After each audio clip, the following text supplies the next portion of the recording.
अस्सलाम वालेकुम। उम्मीद करता हूँ अल्लाह के करम से आप सब लोग ठीक ठाक होंगे और एक अच्छी ज़िंदगी गुजार रहे होंगे। तो आज जो कहानी मैं आपको सुनाने जा रहा हूँ वो बड़ी सबक आमोज़ है। कहते हैं कि एक मुल्क के अंदर एक लंबे अरसे से बारिश नहीं हुई थी, लोग बड़े परेशान थे, मुल्क में खुशहाली की जगह खुश्क साली थी, हर चीज़ बंजर हो चुकी थी। तो लोगों ने मिलकर फ़ैसला किया कि कल एक ग्राउंड के अंदर जाकर हम नमाज़ पढ़ेंगे और अल्लाह ताला से दुआ मांगेंगे कि अल्लाह ताला बारिश कर दे। तो उस अगले दिन जो वो तमाम लोग उस ग्राउंड में इकट्ठे हुए और एक बच्चा छतरी लेकर आया। इसे कहते हैं ईमान।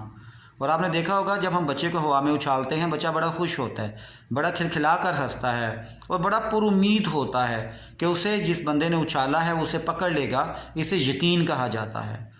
और एक और चीज़ आपने अक्सर नोट की होगी, हम रात को सोते हैं, हम अलार्म लगाते हैं कि सुबह हम ख़ास या मुकर्रर वक्त पर उठेंगे, हालांकि हमें इस चीज़ का नहीं पता होता कि हमने उठना या नहीं उठना। इसे उम्मीद कहा जाता है। तो इसका मतलब ये है कि हमें अल्लाह ताला से ईमान, यकीन और उम्मीद रखनी चाहिए कि जिस रब ने हमें पैदा किया है वह तमाम चीज़ों का मालिक है, वही हमारा पालने वाला है और हमें उसी की तरफ लौट कर जाना है।